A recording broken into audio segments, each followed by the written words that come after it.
Hari ini kita akan belajar kembali kebenaran firman Tuhan. Bapak Ibu, semua rencana Tuhan di muka bumi harus digenapi. Dia memakai orang-orang yang tersedia, orang-orang yang bersedia mau dipakai, orang yang mau ngikutin jalannya. Nah, kalau kita ini masih sibuk ngurusin diri kita sendiri, tanpa peduli Tuhan, tanpa mengerti Tuhan, tanpa mengalami pertumbuhan rohani di dalam Tuhan, ya hidupmu hanya berkecimpung sekitar persoalan hidup, kelemahan hidup, dosa dan pelanggaran, dan sekitar itu saja. Harusnya kita ini semakin hari semakin ngalami Kristus sepenuhnya. Kita bertumbuh ke arah Yesus Kristus sepenuhnya. Makanya ada hamba Tuhan, dibangkitkan hamba Tuhan, dipilih hamba untuk ngajarin.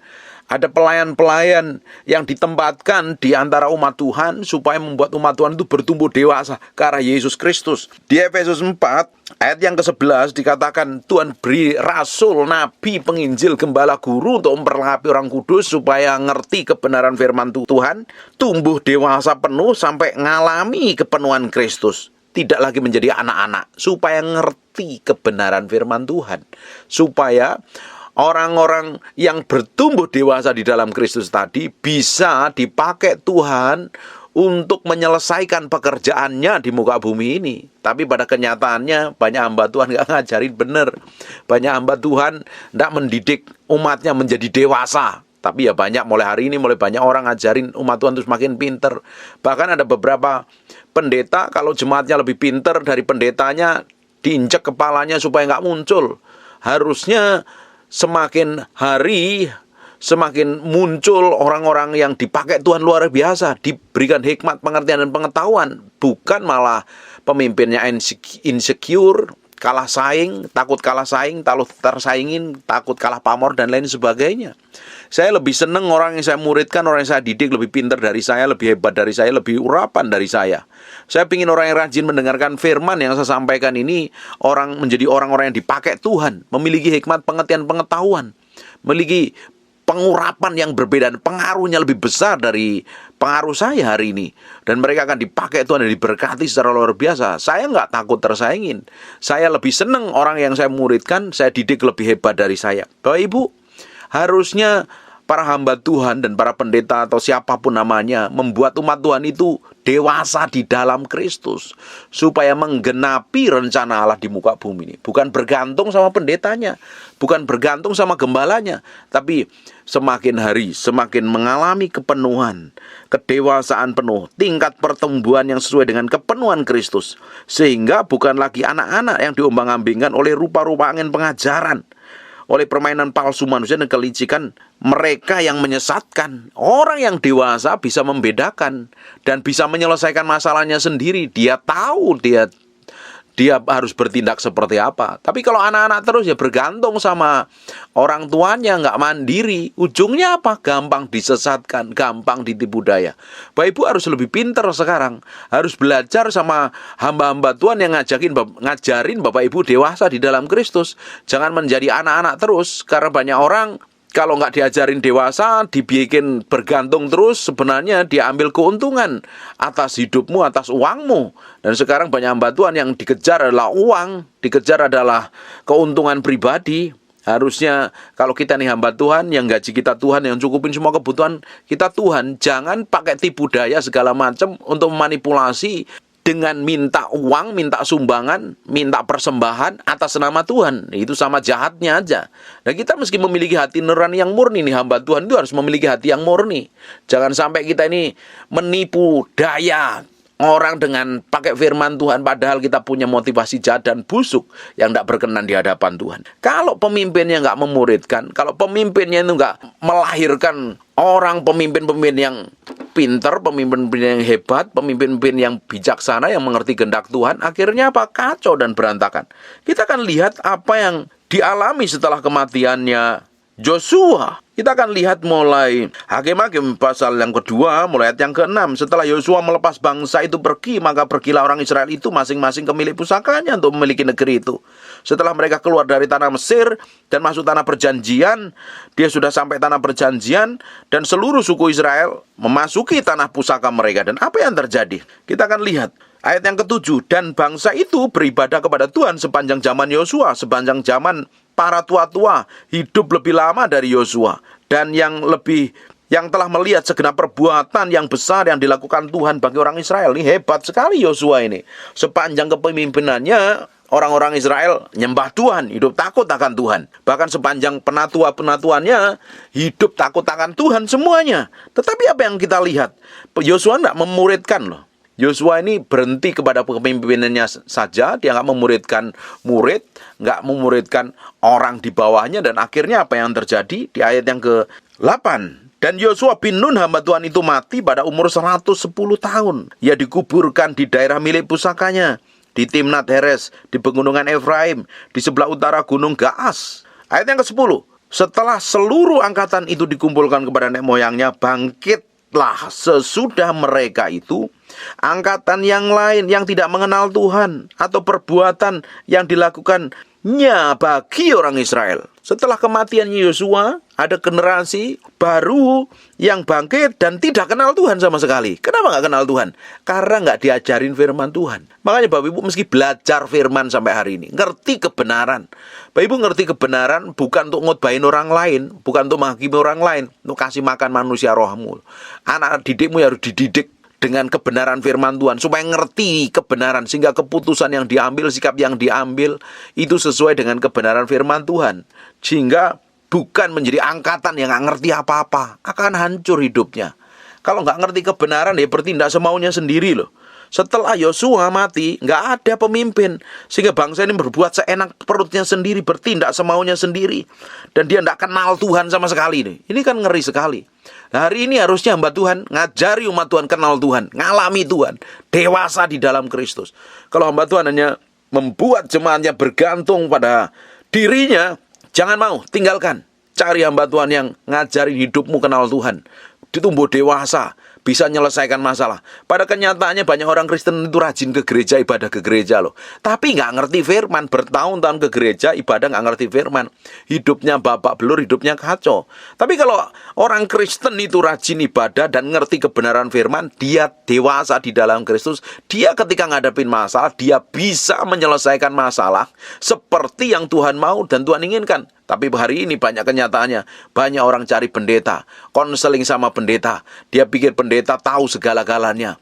Padahal dia sendiri sudah ngerti firman, belajar firman, punya Alkitab. Kalau diselidikin, direnungin, dipelajarin, bergaul intim dengan Tuhan, tahu masalahnya, solusinya seperti apa.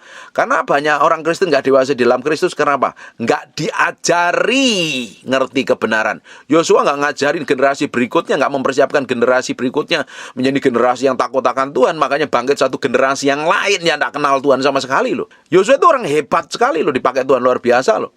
Tapi punya kelemahan, tidak memuridkan. Musa memuridkan Yosua meneruskan kepemimpinannya. Tapi Yosua nggak memuridkan orang, nggak memberi penerus, nggak melahirkan penerus atas kepemimpinannya. Sehingga bangsa Israel berbuat jahat di mata Tuhan. Perhatikan ayat yang ke-11. Lalu orang Israel melakukan apa yang jahat di mata Tuhan, dan mereka beribadah kepada Baal. Kalau nggak ngerti kebenaran, nggak ngerti firman, akhirnya berbuat jahat, berbuat semaunya sendiri. Nggak ada patokan, nggak ada mannernya lagi. Apa yang dia pikir benar, apa yang dia pikir baik, ya dilakukannya, tapi belum tentu berkenan di hadapan Tuhan. Setelah sepeninggalnya Yosua, bangsa Israel akhirnya berbuat jahat di mata Tuhan. Karena angkatan ini nggak kenal Tuhan, nggak ngerti perbuatan Tuhan yang ajaib di padang gurun. Tuhan sertai, nggak ngerti kebenaran sama sekali. Kalau engkau hidupmu nggak ngerti kebenaran, engkau akan ngambil keputusan yang ngawur. Kalau hari ini hidupmu masih senang dengan dosa, senang dengan perbuatan jahat, senang dengan kenajisan dan kekotoran, artinya engkau nggak ngerti kebenaran firman Tuhan, makanya engkau nggak respect dan hormat dengan Tuhan, engkau nggak menghargain Tuhan, sehingga kamu bertindak semaumu sendiri, berkelakuan seenak perutmu sendiri, dan ujung hidupmu nanti akan kacau dan berantakan. Lalu orang Israel melakukan apa yang jahat di mata Tuhan, dan mereka beribadah kepada Baal. Mereka meninggalkan Tuhan Allah nenek moyang mereka yang telah membawa mereka keluar dari tanah Mesir, lalu mengikuti Allah lain daripada Allah-Allah bangsa di sekeliling mereka, dan sujud menyembah kepadanya, sehingga mereka menyakitin hati. Orang kalau nggak ngerti kebenaran, dia punya kebenaran sendiri. Dia nggak ngerti hati Tuhan. Dia ngambil keputusan semaunya sendiri. Dia ngikutin orang dunia, katakan. Kalau Bapak Ibu hari ini ngikutin apa yang tren di dunia, kamu ikutin, kamu percayain, ya kamu tambah hari tambah ngawur. Pada kenyataannya banyak orang Kristen nggak dewasa di dalam Kristus. Hidupnya stres, hidupnya babak belur, tidak berkemenangan. Padahal Tuhan mau hidup kita ini berkemenangan. Padahal Tuhan mau hidup kita ini menjadi berkat bagi banyak orang. Dewasa, menyelesaikan rencana Allah di muka bumi ini. Karena Tuhan butuh kita untuk memanifestasikan kuasanya, untuk mempermuliakan namanya, sehingga bumi ini penuh dengan kemuliaan Tuhan. Kita akan lihat selanjutnya ayat yang ke-13. Demikian mereka meninggalkan Tuhan dan beribadah kepada Baal dan Asitoret. Maka bangkitlah murka Tuhan terhadap Israel. Ia menyerahkan mereka ke dalam tangan perampok dan menjual mereka kepada musuh di sekeliling mereka, sehingga mereka tidak sanggup lagi menghadapi musuh. Dengerin baik-baik Bapak Ibu. Kalau engkau nggak hidup takut akan Tuhan, engkau ngambil keputusanmu sendiri, engkau hidup seenak perutmu sendiri, dan engkau nggak cinta akan Tuhan, dan engkau melakukan dosa dan pelanggaran, karena kamu nggak ada rasa tertuduh lagi. Orang yang nggak ngerti firman itu bertindak semaunya sendiri loh. Mau melakukan dosa atau nggak dosa, yang pikir dia penting seneng, dia penting happy. Padahal kalau engkau di luar Tuhan, engkau dikuasain oleh musuh. Bangsa Israel nggak beribadah sama Tuhan. Dia meninggalkan Tuhan. Dia hidup ngawur, sembrono, sembarangan. Akhirnya apa? Digagain musuh mereka. Hari ini kalau engkau nggak hidup takut akan Tuhan, engkau digagain musuhmu, setan. Karena setan sampai hari ini mencuri, membunuh, dan membinasakan. Dia mengaum-ngaum, mencari orang yang bisa ditelannya. Untuk diapain? Dihabisin. Dibunuh mimpinya. Dihabisin masa depannya. Sehingga ngerti lagi kebenaran dan rencana Tuhan gagal dalam hidupnya. Padahal rencana Tuhan harus digenapi melalui kehidupan kita masing-masing. Bapak Ibu, akhirnya bangsa Israel nggak beribadah kepada Tuhan. Diserahkan sama musuh mereka. Digagain, nggak ngalami kemenangan, stres, bingung, kacau. Berapa banyak orang Kristen nggak ngerti kebenaran? Dia nggak ngerti firman, nggak belajar firman, hidupnya ngawur, hidupnya kacau, dikuasain musuh, stres, kepahitan, sakit hati, bingung, migrain, dan hidupnya penuh dengan tertekan dan babak belur. Hari ini harusnya hidup kita serahkan sama Tuhan, bergaul sama Tuhan, sungguh-sungguh sama Tuhan. Kalau kita ini dalam perlindungan Tuhan, kalau kita ini hidup benar di hadapan Tuhan, jagain proteksi. Kalau hari ini kau hidup dalam dosa, hidup dalam kenajisan, hidup tidak takut akan Tuhan, datang sama Tuhan, Tuhan sanggup pulihkan. Bangsa Israel tetap dikasihi Tuhan loh. Hari ini kalau kau melakukan dosa, Tuhan masih mengasihimu. Artinya apa? Kalau sebelum ada murka Tuhan, Tuhan mengasihi kamu, berikan kesempatan untuk bertobat. Kalau hari ini kau melakukan dosa, rasanya kau belum ada murka Tuhan, rasanya kau belum ada penghukuman, tinggal tunggu waktu aja. Kalau sudah genap kejahatanmu, engkau sudah selesai, habis nanti. Kalau hari ini masih melakukan dosa dan pelanggaran, Tuhan rasanya diamkan saja, artinya kasih karunia masih melimpah. Tuhan tunggu hidupmu berubah di dalam Kristus. Makanya setiap orang itu harus ngerti firman, bertumbuh ke arah Kristus, dewasa, ngerti, menyelesaikan masalah, bisa mengatur hatinya, bisa menyelesaikan hatinya, bisa mengendalikan emosinya, ngerti semua tindakan yang harus diambil harus sesuai dengan kebenaran firman Tuhan, ndak ngawur dan ndak sembrono. Bapak Ibu, kalau engkau nggak ngerti kebenaran firman Tuhan, hidup ngawur dan berantakan, dikuasain musuh, diinjek-injek musuh. Tidak jarang orang Kristen yang rajin ibadah nggak ngerti apa-apa, hidupnya babak belur, nggak bisa mengendalikan diri sendiri aja, nggak bisa. Bagaimana menjadi berkat bagi banyak orang? Kalau kita ini nggak bisa mengendalikan diri kita di hadapan Tuhan, bagaimana kita ini bisa menjadi berkat bagi banyak orang? Hidup kita sendiri jadi batu sandungan kok. Mulut kita ngawur, kelakuan kita busuk, sikap kita jahat, hidup kita tidak berkenan di hadapan Tuhan. Bagaimana orang di sekitar kita bisa menikmati kemuliaan Tuhan? Yang jelas hidupmu tambah malah jadi batu sandungan, tidak mencerminkan kemuliaan Tuhan. Perhatikan ayat yang ke-15. Setiap kali mereka maju, tangan Tuhan melawan mereka dan mendatangkan malapetaka kepada mereka sesuai dengan apa yang telah diperingatkan kepada mereka oleh Tuhan dengan sumpah, sehingga mereka sangat terdesak. Kalau hari ini masih dosa, kamu tidak mau bertobat, kamu tuh mendatangkan malapetaka atas hidupmu sendiri. Dan Tuhan tidak ada di pihakmu. Kalau Tuhan tidak ada di pihakmu, kamu melawan Tuhan, hidupmu akan babak belur, jadi bubur nanti. Bayangin, setiap bangsa Israel ini maju, tangan Tuhan melawan mereka. Ketika tangan Tuhan melawan, artinya engkau nggak di pihak Tuhan, habis semuanya, nggak bisa, nggak berkemenangan. Nah, pastikan setiap hari posisi kita itu di hadapan Tuhan. Makanya setiap hari kita harus bergaul intim dengan Tuhan, datang kepada Tuhan, koreksi hatimu, koreksi hidupmu, koreksi kelakuanmu, lihat sampai ke kedalaman batinmu, bertobat dan berubah kalau ada pelanggaran, supaya kita didapatin posisi kita benar di hadapan Tuhan. Kalau posisimu nggak di pihak Tuhan, kamu di pihak lawannya Tuhan, dan iblis akan gagain kamu. Tidak seperti berhenti sampai situ juga, tapi Tuhan melawan dan mendatangkan malapetaka. Ujungnya hancur hidupmu.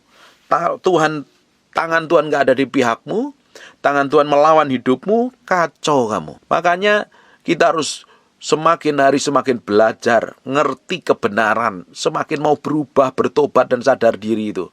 Loh Pak, itu loh istriku atau suamiku atau siapapun lah, dia melakukan dosa dan pelanggaran, nyatanya dia masih tenang-tenang diberkati Tuhan, hidupnya enak-enak saja, tinggal tunggu waktu. Kalau sampai hari ini belum terjadi apa-apa, Tuhan masih tunggu dia bertobat. Kasih setia Tuhan itu panjang sabar sekali. Dia tunggu. Nanti kalau ada waktunya, genap waktunya, habis, selesai. Kita kalau diberi kesempatan untuk berubah dan bertobat, ambil keputusan bertobat. Nanti kalau setelah tiba-tiba waktu kita nih habis, dan setelah kematian, selesai semuanya. Nggak ada waktu lagi bertobat, udah telat. Dan kita berurusan dengan Tuhan sendiri. Lebih baik kita berurusan dengan Tuhan selama kita masih hidup, daripada kita berurusan dengan Tuhan setelah kita mengalami kematian. Sudah nggak ada waktu lagi bertobat dan berubah. Bapak Ibu, semakin hari kenal Tuhan, kita harus berada hati kita ini di pihak Tuhan dan menyenangkan hati Tuhan, mempermuliakan namanya, mengagungkan namanya. Setiap hari, apa sih sebenarnya yang kita mau kejar? Kita mau ngejar apa sih sebenarnya hari ini? Bukan yang kita kejar adalah pribadi Tuhan. Kita pengen menyenangkan hati Tuhan. Kita pengen mempermuliakan namanya. Kita pengen mengagungkan Dia sebagai Raja di atas segala raja. Bukankah kita pengen hidup kita itu menjadi berkat bagi banyak orang? Kita pengen hidup kita mencerminkan kemuliaan Tuhan. Dan hidup kita menggenapi rencana Tuhan di bumi. Bapak Ibu, bangsa Israel ini, ketika dia terdesak, apa yang terjadi? Setiap kali mereka maju, tangan Tuhan melawan mereka dan mendatangkan malapetaka kepada mereka. Sesudah dengan apa yang telah diperingatkan kepada mereka oleh Tuhan dengan sumpah, sehingga mereka terdesak. Maka Tuhan membangkitkan hakim-hakim yang menyelamatkan mereka dari tangan perampok itu. Tetapi juga para hakim itu tidak mereka hiraukan karena keras kepalanya, karena dablaknya. Susah dinasihatin, udah denger khotbah, udah dikonselingin, udah ditegur, udah dinasihati, tapi tidak mau berubah, nggak mau bertobat. Perhatikan ini orang-orang kayak begini nih. Tetapi juga para hakim itu tidak mereka hiraukan karena mereka berzinah dan mengikuti Allah lain dan sujud menyembah kepadanya. Mereka segera menyimpang dari jalan yang ditempuh oleh nenek moyang, yang mendengarkan perintah Tuhan, mereka melakukan yang tidak patut. Perhatikan, Tuhan itu tetap baik, Tuhan itu tetap baik, dan Tuhan itu tetap baik sampai selama-lamanya Dia baik. Hari ini kita bikin dosa dan pelanggaran, Tuhan itu tetap baik. Kalau sampai hari ini belum ada penghukuman dalam hidupmu, Tuhan mau hidupmu berubah dan sadar diri dan bertobat. Makanya Tuhan selalu bangkitkan seorang pemimpin supaya bangsa Israel itu balik sama Tuhan, kembali ngerti hidup benar di hadapan Tuhan, tetapi terlalu keras kepala. Setiap kali apabila Tuhan membangkitkan seorang hakim bagi mereka, maka Tuhan menyertai hakim itu dan menyelamatkan mereka dari tangan musuh mereka selama hakim itu hidup. Sebab Tuhan berbelas kasihan mendengar rintihan mereka kepada orang-orang yang mendesak dan menindas mereka. Kalau tertindas, baru cari Tuhan. Kalau nggak tertindas, nggak mau cari Tuhan. Kalau kena masalah, baru cari Tuhan. Kalau hidupnya baik-baik saja nggak cari Tuhan, kamu terlalu kurang ajar di hadapan Tuhan. Harusnya hidup kita semakin mengasihi Tuhan. Jangan kurang ajar, kita harus respect dan hormat sama Tuhan. Dalam kondisi apapun kita mau bangun keintiman dengan Tuhan. Mau kondisi baik, kondisi nggak baik, Tuhan tetap baik. Dan kita harus bergaul intim dengan Tuhan. Perhatikan ayat ke-19. Tetapi apabila hakim itu mati, kembalilah mereka berlaku jahat. Kalau nggak ada pemimpin, mereka melakukan kejahatan lagi. Saya nggak habis pikir kenapa hati ini orang itu terlalu jahat. Nggak mau melakukan hidup dalam kebenaran. Nggak menghormati Tuhan dan mengasihi Tuhan. Karena ngikutin hawa nafsu dan keinginannya. Nggak punya cinta kan Tuhan. Kalau kita nggak mencintai Tuhan dengan segenap hati, kita anggap Tuhan itu nggak ada loh. Kenyataannya kita ibadah. Kenyataannya kita melakukan aktivitas rohani. Tapi kita nggak respect dan hormat sama Tuhan. Kita anggap Tuhan nggak ada, makanya kita berbuat semua kita sendiri. Berbuat jahat, ngomong kasar, berlaku buruk, menjadi batu sandungan. Hidup nggak berkenan di hadapan Tuhan. Kenapa? Nggak peduli Tuhan. Kita fokus pada diri kita sendiri. Kita puaskan hawa nafsu dan keinginan kita sendiri. Ujung hidupmu kalau engkau nggak di pihak Tuhan, ujung hidupmu tidak akan pernah mengalami kemenangan dalam segala hal. Kalau kita nggak ada di posisi pihak Tuhan, jangan berharap hidup mengalami kemenangan, hidup mengalami terobosan, hidup akan mengalami kekacauan, ruwet, babak belur, stres, bingung, dan tidak pernah bisa mencerminkan kemuliaan Tuhan. Perhatikan, tetapi apabila ayat 19, tetapi apabila hakim itu mati, kembalilah mereka berlaku jahat, lebih jahat dari nenek moyang mereka loh. Kalau ada pemimpin baru berlaku baik. Kalau nggak ada pemimpin, ini orang berbuat jahat dan lebih jahat lagi. Jangan mengikuti Allah lain, beribadah kepadanya, sujud menyembah kepadanya. Dalam hal apapun mereka tidak berhenti dengan perbuatan dan kelakuan mereka yang tegar itu. Kenapa orang kayak begini ya? Karena ngikutin hawa nafsu dan keinginannya. Nggak peduli dengan Tuhan. Nggak peduli lagi dengan kehendak Tuhan. Kalau engkau nggak peduli dengan Tuhan, engkau nggak peduli dengan perasaan Tuhan, engkau nggak peduli dengan tujuan Tuhan, engkau fokusmu dari sendiri, hidupmu dengan kepuasan hawa nafsu dan keinginanmu sendiri, engkau akan mengalami kehidupan yang babak belur. Engkau nggak akan mengalami kemenangan. Hidupmu tambah hari tambah stres, tambah bingung, tambah kacau. Karena ngikutin hawa nafsu. Hawa nafsu dan keinginan itu kalau diikutin nggak pernah ada habisnya. Bahkan bumi ini, dunia ini dikasih, akan ditelan. Karena nggak pernah bisa memuaskan. Apabila murka Tuhan bangkit terhadap orang Israel, berfirmanlah ia, karena bangsa ini melanggar perjanjian yang telah kuperintahkan kepada nenek moyang mereka dan tidak mendengarkan firmanku, maka aku tidak mau menghalau lagi dari depan mereka satu pun dari bangsa-bangsa yang ditinggalkan Yosua pada waktu matinya. Kau nggak akan dibela Tuhan. Kalau kau masih berbuat jahat, kau mendatangkan kutuk atas hidupmu. Tuhan nggak di pihakmu. Ketika Tuhan nggak di pihakmu, jangan harap dapat pembelaan Tuhan. Bagaimana kau ngerti posisimu nggak di pihak Tuhan? Kalau engkau masih tetap senang melakukan dosa dan pelanggaran. Kalau hari ini engkau sudah melakukan dosa dan pelanggaran, kamu masih cintai dosa itu. Kamu cintai kedaginganmu. Kalau dagingmu yang ngontrol dalam mengendalikan, akan menyeret terus di dalam dosa dan pelanggaran. Kalau engkau hidup di dalam dosa dan pelanggaran, jangan berharap Tuhan ada di pihakmu dan Tuhan akan menghalau orang-orang yang akan memusuhi hidupmu, menghalau semua musuhmu, dan jangan berharap engkau mengalami kemenangan. Kita itu butuh Tuhan. Tuhan yang menjadi panglima perang kita di depan. Tuhan yang menuntun hidup kita. Hidup kita sampai hari ini kalau kita jalani dengan kemampuan dan kekuatan kita sendiri, babak belur. Babak belur. Engkau bisa sukses di sisi yang lain. Masalah bisa susah sukses, tapi di sisi lain pasti babak belur. Pernikahanmu kacau, anak-anakmu rusak. Makanya kita tuh perlu bergantung sepenuhnya kepada Tuhan. Supaya kita mengalami kemenangan di dalam segala sisi kehidupan kita. Kalau kita pakai kekuatan kita sendiri, di sisi lain kita menang, tapi di sisi lain kita hancur dan babak belur. Karena setan selalu cari sisi lemah kita untuk dihabisinnya.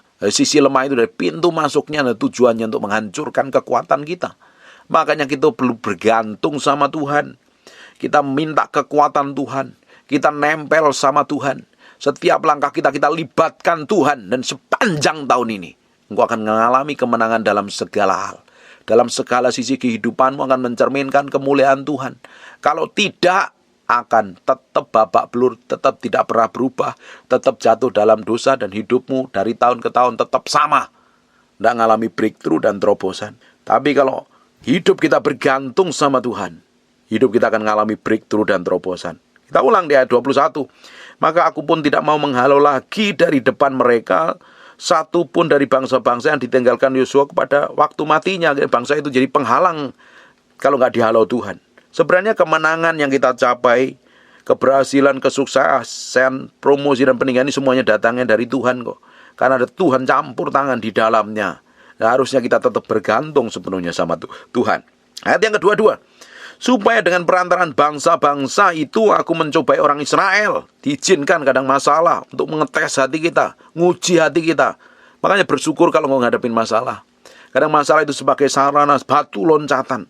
Kita belajar hidup takut akan Tuhan. Supaya nggak ngikutin keinginan daging. Supaya dengan perantaraan bangsa-bangsa aku mencobai orang Israel. Apakah mereka tetap hidup menurut jalan yang ditunjukkan Tuhan, seperti yang dilakukan oleh nenek moyang mereka atau tidak? Demikianlah Tuhan membiarkan bangsa-bangsa itu tinggal dengan tidak segera menghalau mereka. Mereka tidak diserahkan ke dalam tangan Yosua. Kadang diizinkan Tuhan. Bangsa-bangsa yang mendiami tanah perjanjian itu dibiarkan supaya bangsa Israel itu bergantung sama Tuhan. Bukan hidup enak-enak. Karena Tuhan mau latih bangsa ini berperang, ngalami kemenangan, ngalami terobosan hidupnya, tidak ngalami kekacauan. Perhatikan di Hakim-Hakim pasal yang ketiga mulai ayat pertama. Inilah bangsa-bangsa yang dibiarkan Tuhan tinggal untuk mencobai orang Israel itu dengan perantaraan mereka, yakni semua orang Israel yang tidak mengenal perang Kanaan. Ayat yang kedua perhatikan baik-baik, maksudnya hanyalah supaya keturunan-keturunan orang Israel yang tidak mengenal perang, yang sudah dilatih berperang oleh Tuhan. Dilatih berperang oleh Tuhan. Ngalami kemenangan. Hari ini masalah yang kamu hadapi, persoalan dan kelemahan apapun, apalagi kelemahan. Karena kita masing-masing punya kelemahan, saya pun punya kelemahan, banyak kelemahan saya. Dan kelemahan itu nggak langsung dicabut. Seperti Paulus ngalami ada duri dalam daging, nggak dicabut, nggak dihilangkan. Tapi duri dalam daging itu, persoalan itu, masalah kelemahan kekurangan itu dibiarkan Tuhan supaya kita tuh berlatih, dilatih berperang. Semakin kita kuat, bisa mengendalikan diri kita, hidup dalam kebenaran, hidup takut akan Tuhan, supaya nggak jadi orang yang sombong, belagu, dan angkuh. Kita ternyata butuh Tuhan. Tanpa Tuhan hidupmu akan babak belur, kacau dan berantakan. Bangsa Israel dipikir nggak butuh Tuhan lagi, nggak kenal Tuhan lagi, dikuasain musuh, digagain musuh. Hari ini kau kenal Tuhan, nggak hidup dalam kebenaran, kau digagain persoalan dan masalah loh. Setan selalu sampai hari ini mengaum-ngaum, mencari orang yang bisa ditelannya. Dia seperti singa. Seperti singa bukan berarti singa dia. Bisa saja dia kucing, bisa juga dia kelinci. Tapi dia mengaum-ngaum mencari orang yang ditelannya. Orang yang ditelannya orang yang nggak ngapain. Orang yang nggak ngerti kebenaran. Nggak tahu posisinya di dalam Kristus. Hidupnya ngaco dan ngawur. Bapak Ibu, kalau engkau hidupmu ngawur, hidupmu ngaco hari ini, dan kau nggak hidup dalam kebenaran, kau pasti ketemu masalah dan problem. Lah kalau kamu ketemu masalah dan problem, harusnya sadar diri, bertobat. Selama ini aku tuh sadar, aku tuh bertobat, aku tuh harus ngalami pertobatan, aku tuh harus berubah seperti yang Tuhan mau dan Tuhan inginkan.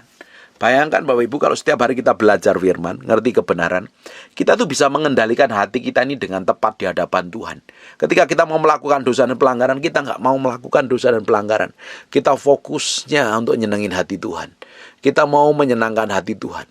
Kita mau beri hidup kita sepenuhnya untuk Tuhan. Semakin kita memberi hidup kita untuk Tuhan, semakin Tuhan dapatin hati kita itu available.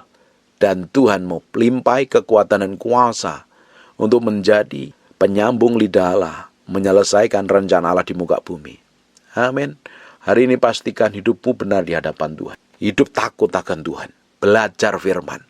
Cari khotbah di YouTube tuh banyak sekali hamba Tuhan yang ngajarin firman murni dan tulus. Belajar firman. Jangan jadi orang Kristen yang plonga-plongo, orang Kristen yang gak ngerti apa-apa, hidup dikuasain masalah dan persoalan terus, hidupnya stres, bingung, kacau, bertahun-tahun gak ngalami kemenangan. Engkau harus dewasa di dalam Kristus. Hari ini kalau engkau masih bergantung sama hamba Tuhan, kamu mulai berubah dan bertobat, mulai bergantung sama Tuhan. Cari Tuhan sendiri, selidikin firman. Yang Bapak Ibu perlu dengar firman, dengar pengajaran dari pendeta. Kalau engkau hari ini baca Alkitab gak ngerti apa-apa, dengerin khotbah. Dengerin khotbahnya hamba Tuhan yang bagus-bagus itu banyak. Ngajarin hidupmu kenal Tuhan. Mulai praktek hidupmu bergaul dengan Tuhan. Mulai bertobat dan berubah. Dan hidupmu akan mengalami kemenangan. Semakin hari semakin dewasa di dalam Kristus. Bertumbuh ke arah Yesus Kristus. Kita buka di Efesus pasal yang keempat. Ayat 11 sampai 14. Dan ialah yang memberikan baik rasul-rasul maupun nabi-nabi. Baik pemberita-pemberita Injil maupun gembala-gembala dan pengajar-pengajar. Banyak orang Kristen berpikir begini nih, aku tidak butuh lagi pendeta, aku tidak butuh lagi mentor, aku tidak butuh lagi pengajar, aku langsung sama Tuhan. Dengerin baik-baik.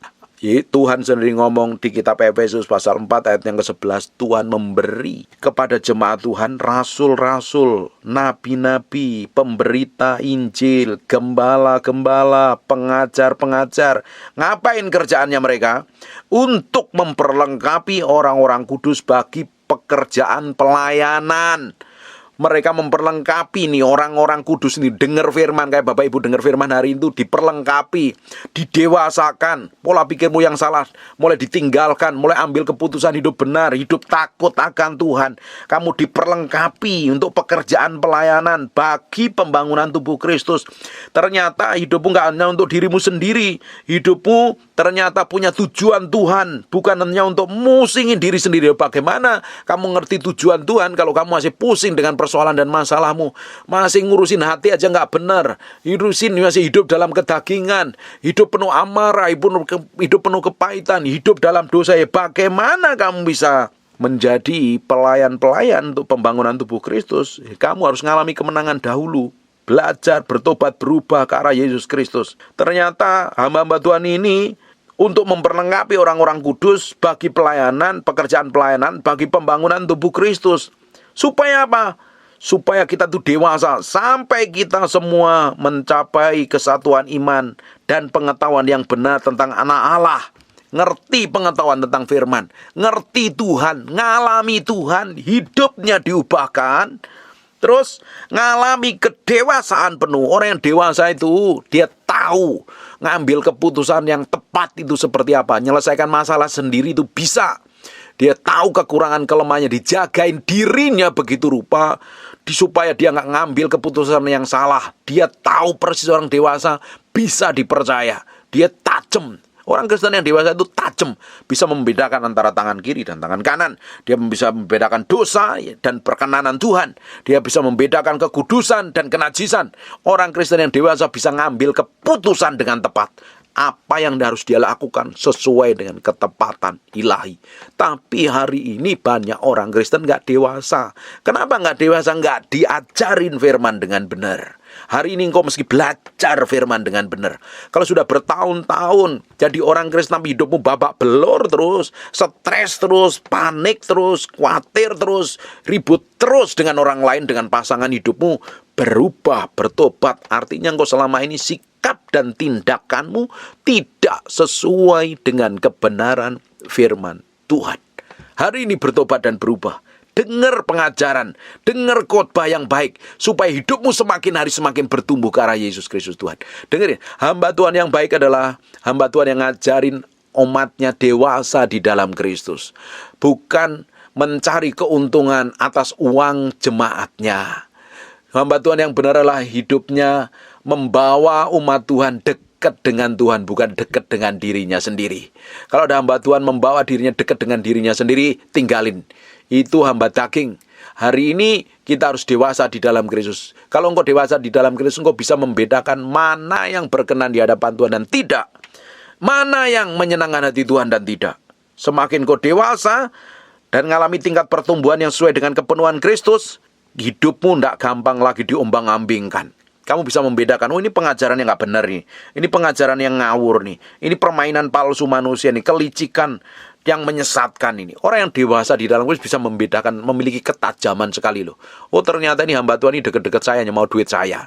Ternyata hamba Tuhan ini deket-deket saya, hanya ambil keuntungan nih. Engkau tahu persis kok. Tapi kalau engkau nggak dewasa, kamu diomongin kayak apapun terima. Kamu percaya, padahal ngibul semuanya. Bahkan kamu terima nubuatan palsu pun kamu terima dengan bangga, padahal dia rekaan manusia. Tapi kalau engkau dewasa dalam Kristus, engkau membedakan ini perbuatan daging dan tidak loh. Banyak orang hari ini, orang Kristen harus bertumbuh dewasa di dalam Kristus. Yang nggak dewasa bertahun-tahun bertobat dan berubah, sadar diri gitu loh. Supaya hidupmu itu berkemenangan di dalam Tuhan. Lalu kalau engkau masih gampang diombang-ambingkan oleh rupa-rupa angin pengajaran yang aneh-aneh. Pengajaran yang nggak membuat kamu hidup damai sejahtera, tapi hidup dipenuhi ketakutan. Hidup penuh kekhawatiran itu bukan dari Tuhan, itu dari daging. Kalau nggak dari daging, dari setan. Karena Roh Tuhan tidak pernah memberikan roh ketakutan, tapi roh keperkasaan untuk menghadapi apapun yang terjadi. Tapi kalau kamu dengan pengajaran isinya kamu takut, cemas, bingung, diancam-ancam lagi, udah nggak usah dengerin. Itu bukan dari Tuhan, itu dari daging. Hanya untuk punya maksud dan tujuan apa yang disampaikan tuh, supaya dia dapat sesuatu dan mendapatkan sesuatu. Hari ini Bapak Ibu harus dewasa di dalam Kristus, supaya tidak dipermainkan oleh permainan palsu dan kelicikan manusia yang menyesatkan. Engkau dewasa di dalam Kristus. Engkau ngerti tujuan Tuhan dalam hidupmu apa. Kalau kita dewasa di dalam Kristus, kita ngerti tujuan Tuhan dalam hidup kita itu punya jalan, itu punya tujuan. Kita itu punya semangat, kita punya antusias, kita punya gairah untuk mencari Tuhan. Tapi kalau hari ini membleng, jadi pentinglah ke gereja. Penting hari Minggu aku dengar khotbah 2 jam, nggak sampai 2 jam lagi khotbahnya pendeta. Terus pulang, terus kamu nggak ngerti apa-apa, melakukan aktivitas sehari-hari. Hidupmu tambah babak belur nanti. Engkau bisa sukses di satu sisi, di sisi lain pasti kamu hancur dan berantakan. Saya melihat ada orang-orang yang hidupnya nggak takut akan Tuhan. Dia kelihatannya sukses sih, kelihatannya usahanya diberkati, kelihatannya hidupnya kelihatannya menikmatin berkat yang ada. Tapi di sisi lain keluarganya hancur, anaknya hancur, karakternya hancur, kelakuannya buruk. Nah, kita harus mengalami kepenuhan Kristus sepenuhnya dan kita mengalami kemenangan dalam segala hal. Supaya nama Tuhan dipermuliakan melalui kehidupan kita. Hari ini belajar firman. Harusnya kita belajar dari apa yang terjadi oleh bangsa Israel. Ketika Yosua nggak lagi melahirkan seorang pemimpin yang meneruskan kepemimpinannya, bangsa Israel ngawur, nggak dididik kebenaran lagi. Nggak ngerti kebenaran, nggak ngerti keajaiban yang Tuhan lakukan di padang gurun. Muncul satu generasi yang hidupnya ngaco dan ngawur sekali. Tapi Tuhan tetap sayang, Tuhan tetap peduli, dikirimlah pemimpin namanya hakim-hakim, tapi ndablek juga ketika hakim-hakimnya masih hidup, mereka takut akan Tuhan. Ketika hakimnya mati, mereka hidupnya berbuat jahat lagi karena degil. Dengerin Bapak Ibu, hati manusia itu degil dan jahat loh. Maunya nggak kenal Tuhan, maunya nggak cinta Tuhan. Makanya seseorang harus mengalami kelahiran baru. Hati yang degil, yang jahat itu digantikan hati yang baru. Hati yang baru jadi tempat tinggalnya Tuhan. Dan kita setelah mengalami kelahiran baru, kita harus komitmen hidup takut akan Tuhan. Komitmen mencari Tuhan, mencintai Tuhan, dan mengasihi Tuhan. Bukan yang lain. Tuhan harus jadi yang utama dalam hidup kita itu, bukan yang lain. Kalau kita ngejar yang lain, hidup kita babak belur, kacau, rusak, dan berantakan. Berapa banyak dari kehidupan kita itu babak belur, kacau, dan berantakan. Karena yang kita fokuskan, yang kita pentingkan adalah diri kita sendiri dan tak peduli dengan Tuhan.